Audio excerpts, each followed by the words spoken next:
안녕하세요. 에디터리 책장터리 시작하겠습니다. 2025년 1월을 맞이해서 새해 목표로 1년에 100권의 책을 읽겠다.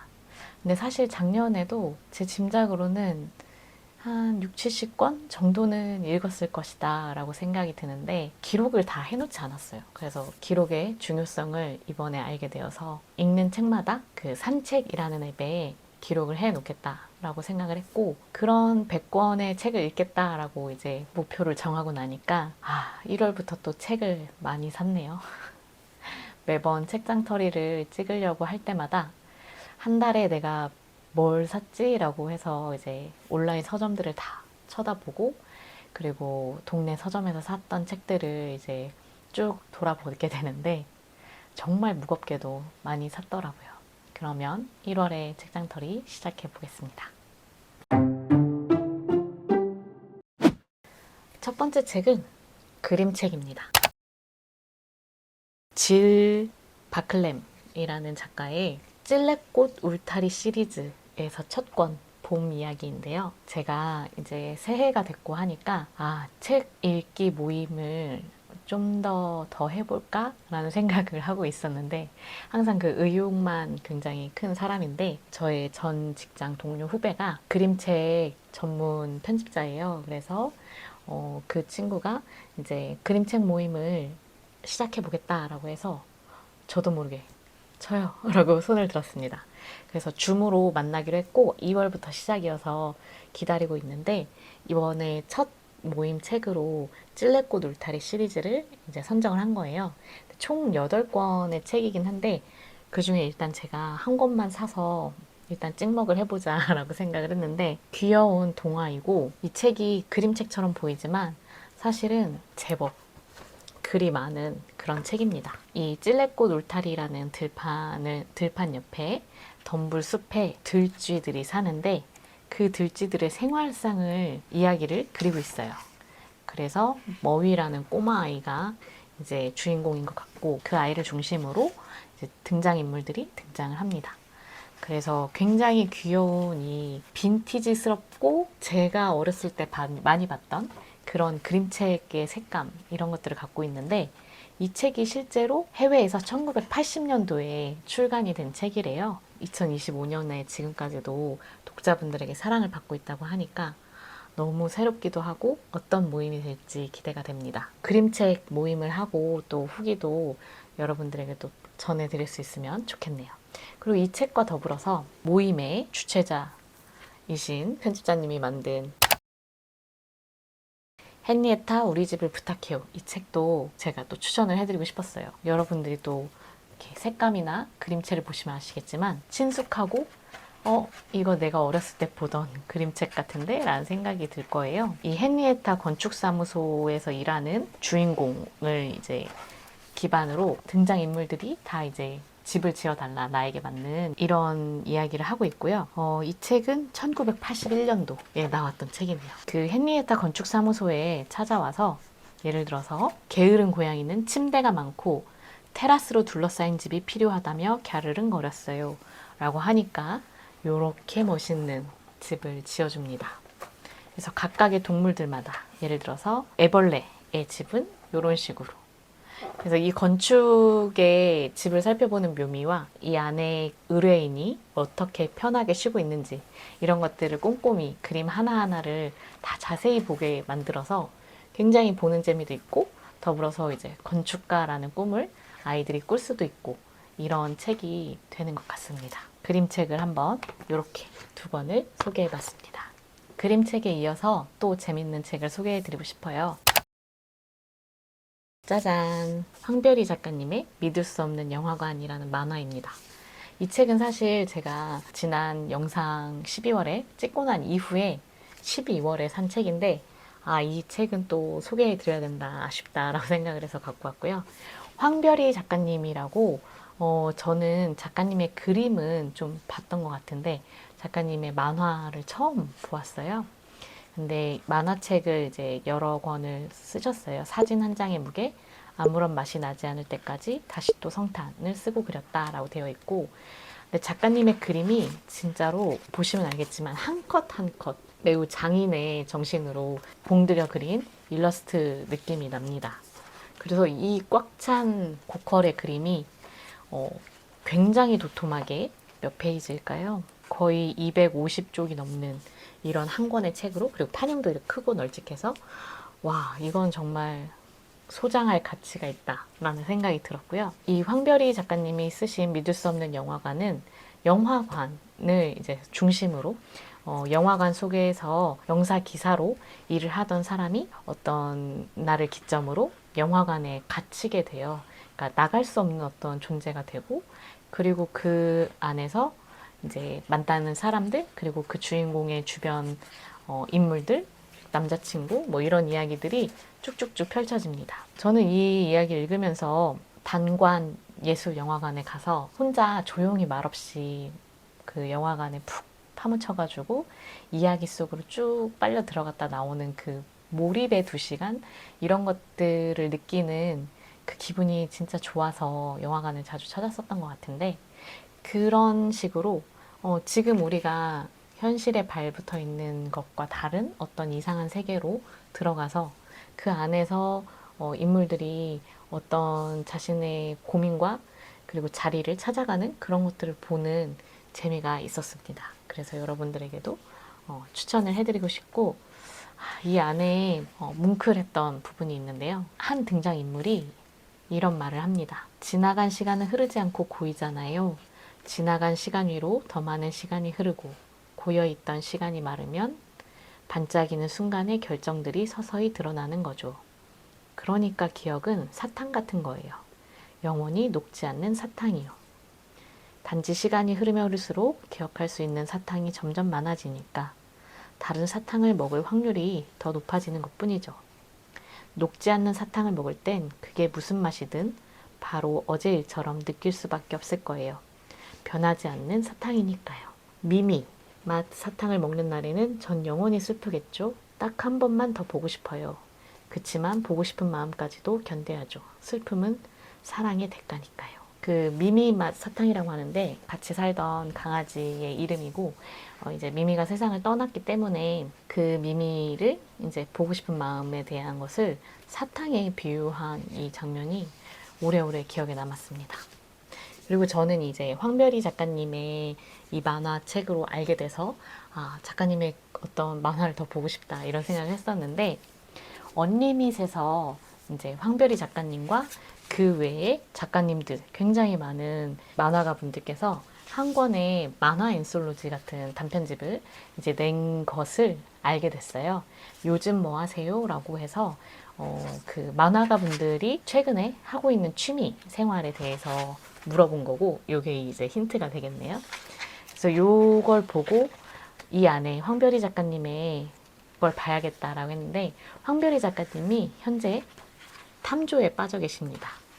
그래서 인스타그램을 팔로잉하고 있는데 매일 그 산책길에 주운 깃털들의 어떤 수집에 대한 부분도 재밌게 지켜보고 있었고, 작가님이 또 공들여서 이렇게 새를 한 마리씩 다 그려서 넣어준 만화를 보니까 작가님의 탐조일기도 너무 궁금하고 보고 싶다. 더 길게 보고 싶다라는 생각이 들었습니다. 깃줍 생활이라고 해서 이렇게 자세히 나와 있는데, 조만간 제가 작가님께 한번 연락을 드려보도록 하겠습니다. 찜. 그림책, 만화책에 이어서 독립 출판물을 또 하나 가져왔습니다. 짜잔. 이렇게 또 작은 책이고요. 바로 단춤 작가님입니다.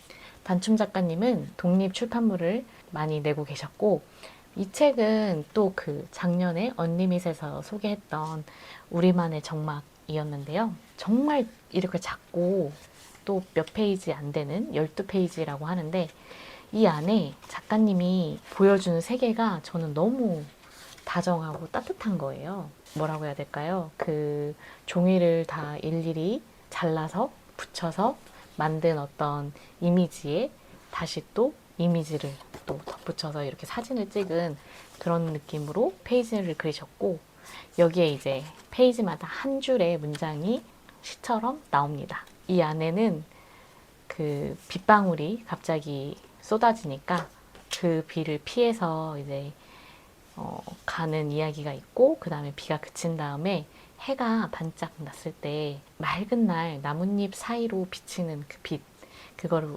변위라고 하는데, 요렇게 페이지를 잎사귀 안에 어떤 여백을 다 잘라내서 이 노란 바탕에 이렇게 씌우니까 진짜 그 나무 사이로 비치는 빛을 표현한 거예요. 이 아이디어도 참 대단하다 이런 생각이 들었고, 이 장마가 끝나면 그곳에 가자, 우리의 다정이 시작되는 곳으로 라고 이렇게 이야기를 하고 있는데, 페이지도 몇 페이지 안 되고 페이지마다 한 문장씩 이렇게 쓰여 있는데, 그냥 이게 굉장히 가만가만한 뭔가 마음을 따뜻하게 해주는 그런 위로가 되는 게 너무 신기했고 기분이 좋았어요.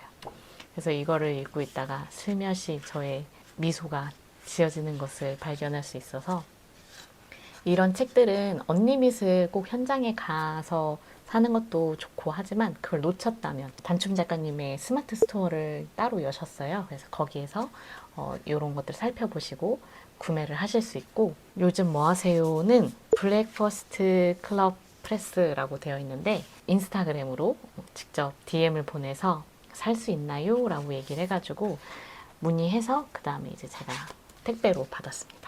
그런 식으로도 여러분들이 창작자님을 통해서 직접 또 인터넷으로 구매하실 수 있다, 이런 점도 참고해 주시면 좋겠습니다.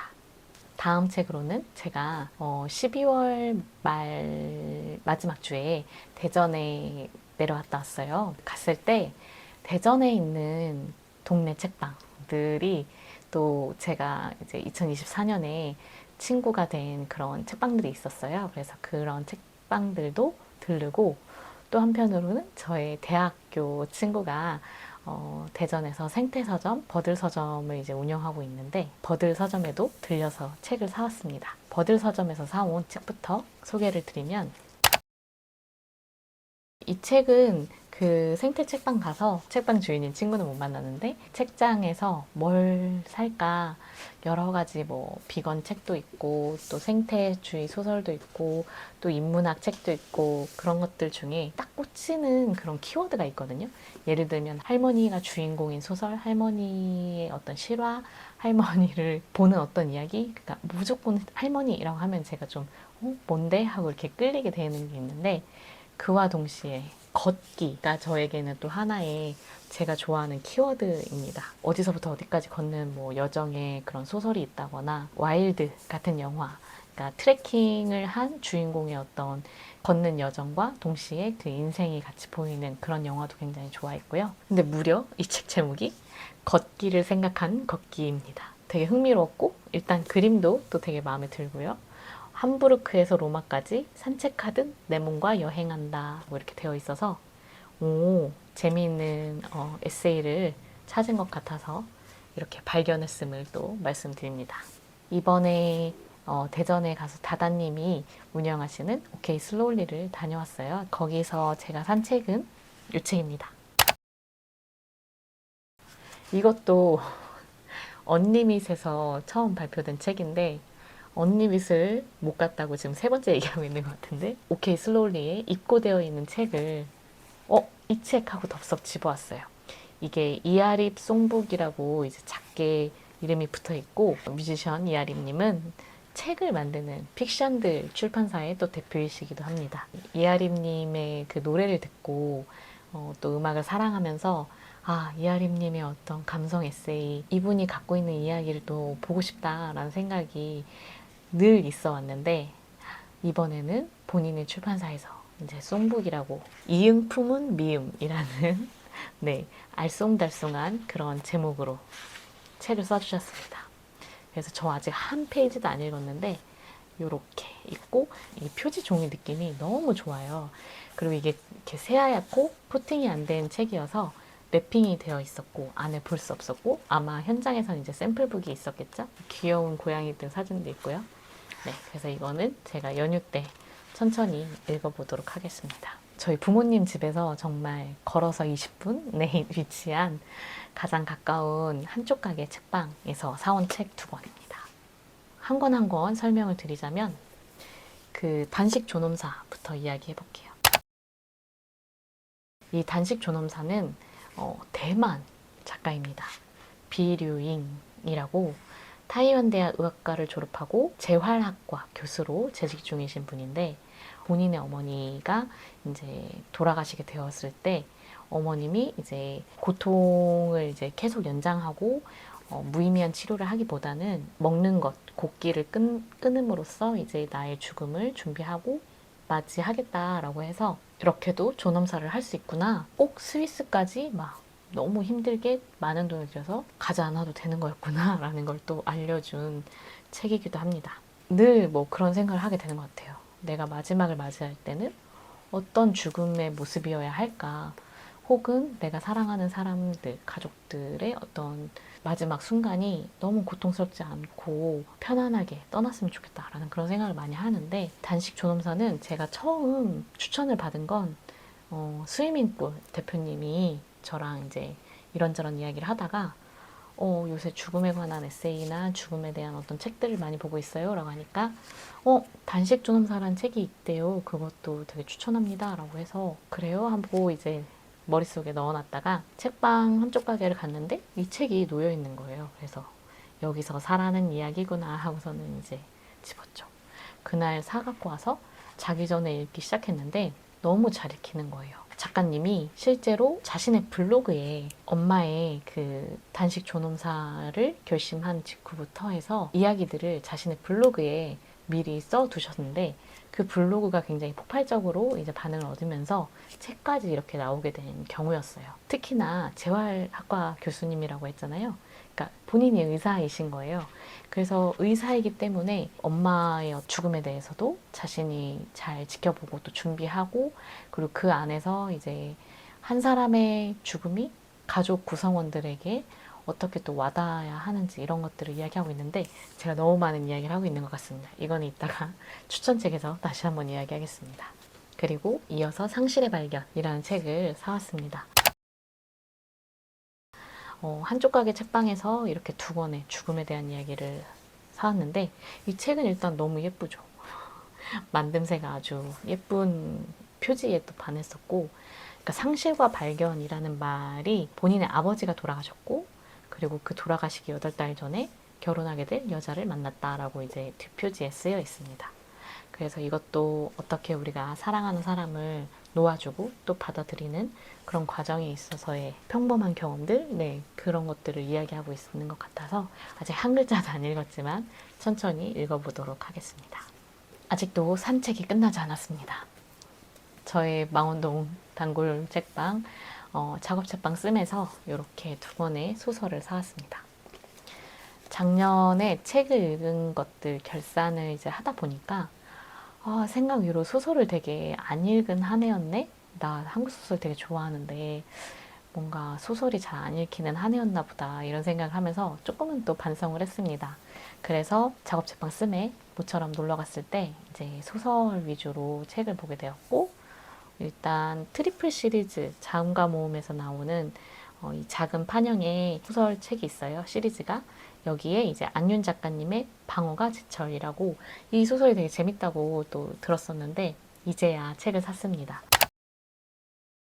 안윤 작가님은 남겨진 이름들이라는 소설로 처음 만나는데, 임진아 작가님과 대전의 한쪽 가게 책방을 처음 갔을 때 거기서 이제 같이 책을 고르다가 임진아 작가님이 안윤 작가님하고 이제 알고 지내는 사이셨던 거예요. 그래서 남겨진 이름들 소설이 있으니까 이 소설 너무 좋다라고 추천해 주셔서 그럼 제가 살게요 하고서는 이제 사서 읽었는데 책이 너무 좋은 거예요.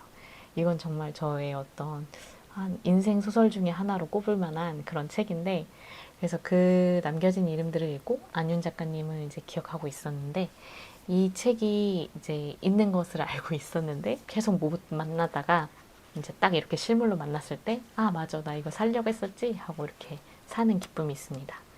그리고 이 트리플 시리즈가 3편의 소설 그리고 플러스 작가님의 한 편의 에세이를 실는 걸로 알고 있거든요. 이 안에는 달밤, 방어가제철, 만화경이라는 소설 3편 있고요. 그다음에 작가님의 에세이 없는 것들이 있는 자리라는 것이 이렇게 실려 있습니다.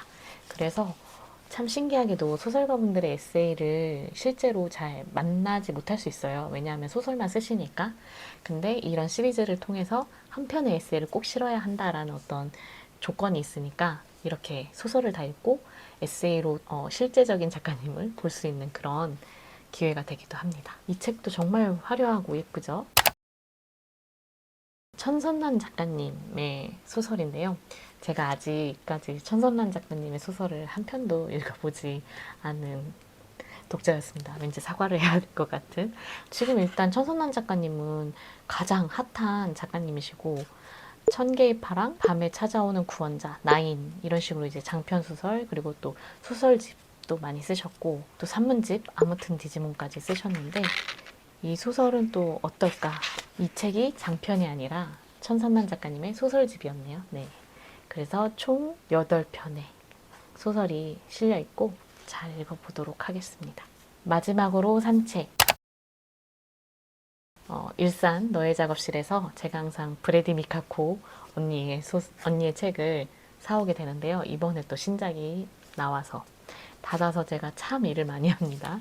밑바닥에서 전합니다라는 이제 책을 사왔습니다. 브래디 미카코 작가님은 제가 2024년 올해의 작가, 저만의 올해의 작가로 왜냐하면 이제 읽기 시작해서 완전히 반해버렸으니까. 그래서 작가님의 에세이가 또 나온다는 소식을 당연히 알고 있었고 이제 이 문고판 시리즈가 쭉 이제 나오겠구나 하고 기다리고 있었는데 이 밑바닥에서 전합니다가 뒤에 글을 읽어보면 21세기 세계 정치의 축소판과 같은 영국 사회 밑바닥에서 올려다본 정치사회 문화의 천태만상이라고 되어 있네요. 정치 우경화, 빈부고착, 정체성 갈등은 어떻게 시작되었는가 라고 하는 이것을 또 브래디 미카코 터프한 언니가 어떻게 기록을 했을지 너무 기대가 되는 책입니다. 여기까지 제가 1월에 산 책이었습니다.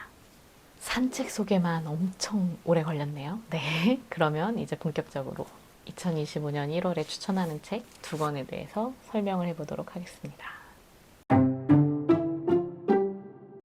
우선 아까 이야기하던 단식 존엄사에 대해서 조금만 더 이야기를 해보겠습니다. 뷰류잉이라는 작가가 엄마의 큰 딸이기도 해요. 그래서 첫째 딸이 이제 엄마를 기록한 책이고 자신과 다른 이제 입장에 있는 둘째 딸, 둘째 동생이죠. 그리고 셋째 남동생이 있어요. 그래서 각각의 상황이 이제 엄마의 어떤 죽음을 어떻게 이해하고 받아들이는지에 대한 이야기도 있고 엄마가 유전적인 병이 발현한 거예요. 손해실조증이라고 해서 이 병에 걸리면 이제 점점 그 몸의 균형이 무너지고 걸을 수가 없게 되고 그렇게 되면서 이제 누워 있기만 하니까 이제 점점점 근육도 빠지고 또 여러 가지 이제 힘든 상황들이 많이 발생하는 루게릭병하고 비슷한 병인가라는 식으로 이해를 했거든요.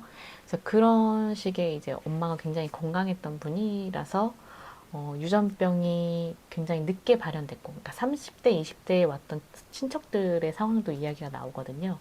근데 이제 엄마는 60세 이후에 이제 발병을 했고, 그리고 나서 엄마가 이제 그렇게 고통에 있는 것을 지켜보고 있다가, 그때 이제 엄마가 그런 이야기를 하죠. 내가 살아있는 의미가 없어지면 떠날 수 있게 도와달라라는 말을 하고 그리고 그 말에 이제 큰딸은 이제 단식 존엄사가 있다라는 거를 이제 이야기를 해줍니다. 그래서 이런 식의 어떤 전개가 될 수 있는 게 이제 저자가 의사이기 때문에 그런 상황들을 너무 잘 알고 있고 또 어떻게 처치도 해야 되는지도 알고 있고 이렇기 때문에 엄마의 어떤 결정을 잘 받아들이고 그리고 그런 부분에 있어서 집안도 많은 분들이 다 이해를 하고 함께 이제 이야기를 하게 됩니다. 여기서 가장 또 인상적인 것이 엄마가 이제 떠날 날을 이제 정하죠.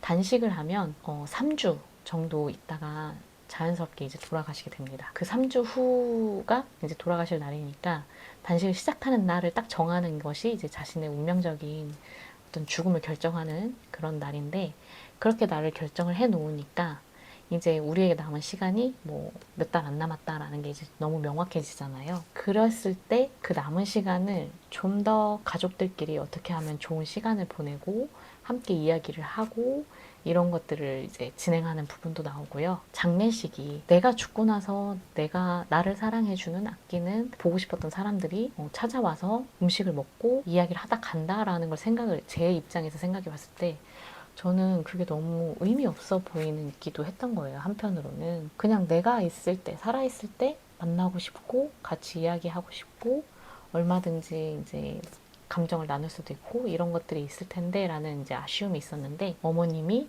생전 장례식을 합니다. 그 가족들이 다 모인 상태에서 이제 엄마가 어렸을 때부터 자신의 인생의 어떤 이야기를 처음부터 이제 이야기를 꺼내시고 그거를 이제 손주가 이제 타이핑으로 받아 적고, 그래서 한 사람의 인생이 어떻게 흘러왔는지 그런 어떤 선택의 순간들의 엄마의 직접적인 감정까지도 이제 들으면서 아, 엄마가 이런 선택을 했었구나, 엄마가 그때 이런 마음이었구나, 이런 것들을 이제 생생하게 듣고 기록하고 나누는 그런 뜻깊은 시간도 보냅니다. 존엄사가 필요한 이유 중에 하나가 의료 서비스를 계속 제공받는데 한편으로는 자신 삶의 질 그리고 주체적인 어떤 선택이나 모든 걸 할 수 없는 어떤 상황까지 가서 병실에 오래도록 누워있고 가족들의 간병을 받고 이렇게 하는 것이 과연 우리 사회에 지금 필요한 부분일까? 그런 분들을 사전에 자신의 의향을 묻고 그것을 이제 해주는 그런 이제 제도도 생겼잖아요. 법적으로 의사는 환자가 죽지 않게 하기 위해서 이제 치료를 해야 하는 것이 이제 가장 첫 번째 의무가 되어 있고, 그것을 하지 않았을 때에는 의사가 자신의 어떤 해야 할 의무를 다하지 않았다라는 그런 식으로 이제 또 그 법으로 다스리기도 하고요. 그런 일들이 있고, 내가 어떤 상황에 처했을 때 나는 더 이상 연명 치료를 거부하겠다라는 어떤 걸 썼을 때에도 그런 의사를 내가 밝혔음에도 불구하고 실제로 그 상황이 닥쳤을 때 저의 직계 가족이 실제로 그것을 내 의사와 상관없이 안 지킬 수도 있는 거예요. 그런 상황들이 이제 있다 보니까 과연 누가 판단을 내려야 하지? 그 사람의 운명에 대해서 하는 어떤 생각이 많이 들고, 그래서 그런 주체적인 선택을 할 수 있을 때 그것을 남겨놓고 혹은 그것을 할 수 있게끔 해주는 그런 이야기가 담겨 있어서 한 사람의 에세이로 읽으면서 이 존엄사에 대한 나만의 판단도 해볼 수 있고 그런 여러 가지 생각을 많이 할 수 있어서 단식 존엄사, 의사 딸이 동행한 엄마의 죽음, 네, 이 책을 또 올 1월의 책으로 또 추천을 해드리도록 하겠습니다. 두 번째 책은 최진영 소설가의 첫 산문 어떤 비밀입니다. 새해 초부터 죽음을 이야기해서 조금은 분위기를 바꾸어서 제가 좋아하는 최진영 작가님의 첫 산문을 들고 왔습니다. 이렇게 손을 씻는 그림이 또 예쁘게 담겨 있고요. 이 책은 원래 작가님이 24절기 편지를 먼저 써서 남편분이 운영하는 카페에서 이제 손님들에게 제공했던 그 편지 글에 이 산문집만을 위한 이제 글들을 또 써서 덧붙였습니다. 시작이 3월부터 경칩부터 시작을 해서 2월에 우수까지로 해가지고 차례가 이렇게 딱 3월부터 해서 2월까지로 끝납니다. 절기 편지라고 하면 또 그 절기에 읽어야 되는 거 아닌가라는 어떤 강박이 생길 수도 있는데 전혀 그렇지 않았고요. 그냥 첫 글부터 재밌게 읽을 수 있었고, 제가 이렇게 또 플래그를 많이 붙이지 않았습니까? 이게 어떤 느낌이었냐면 최진영 작가님이 지금까지 소설을 많이 써오시면서 그 소설마다 비하인드, 그 창작 노트를 같이 덧붙여 주시는 그런 느낌이었어요. 그래서 최진영 작가님의 전작을 다 갖고 있고 다 읽었고 최진영 작가님의 세계를 너무 좋아하는 어떤 독자가 있다면 이 책은 한 권의 선물이었어요. 소설을 읽고 뭔가 나름대로 상상해봤던 어떤 이야기의 뭐 동기라거나 아니면 그 이야기를 쓰신 이유, 어떤 이야기를 하고 싶었었지라는 어떤 그런 부분들을 저 나름대로 책을 읽으면서 생각했던 건데, 그게 이제 작가님이 사실은 진짜 내가 뭐 이런 상황이어서 이런 이야기를 하고 싶어서 이렇게 써봤다. 혹은 이 소설의 인물을 지금도 나는 기억하고 어떤 사람으로 이제 그리고 싶었다. 이런 이야기들을 쭉 써주셔서 와, 작가님도 정말 대단한 기록왕 같다라는 생각을 또 했었습니다. 이런 이야기도 하십니다. 나는 소설을 사랑한다. 나를 살리는 일을 언제나 잘하고 싶다. 소설이 자신을 살리는 일이고 그 살리는 일을 나는 언제나 잘하고 싶다라는 이런 작가님의 어떤 포부도 담겨 있고, 그리고 작가님이 써주신 이 편지글이 시적이에요. 작가님의 글을 읽다 보면 이래서 소설가구나 라는 감탄이 또 절로 나오기도 합니다. 작가의 말에 마지막에 이렇게 써주셨는데 요거를 이 영상의 마지막으로 읽어드리겠습니다. 우리는 이토록 작고 나약하고 순간이어서 고유하다. 이토록 사소해서 유일하다. 이 세상에 당신은 당신뿐이고 나는 나뿐이어서 서로를 사랑하게 되었다. 사랑이란 대체 무엇일까? 알 수 없어서 바라본다. 이렇게 바라보고 있으면 언젠가는 당신이 말해줄 것만 같아서. 작가님의 지금까지 살아온 삶, 그리고 지금까지 써온 소설에 대한 뒷이야기, 더불어서 다정하고 또 뭔가 뭉클한 그런 24통의 편지까지 가득 담겨있는 산문집이니까요. 새해에 읽고 사랑을 생각하며 살아야겠다라는 어떤 힘이 생기는 그런 책이었습니다. 한번 보시기 바랍니다. 네, 여기까지 2025년 1월 에디터리의 책장털이었습니다. 부디 2월에는 산책보다 읽은 책이 훨씬 많은 달이 되길 바라며 다음 달에 또 찾아뵙겠습니다. 안녕.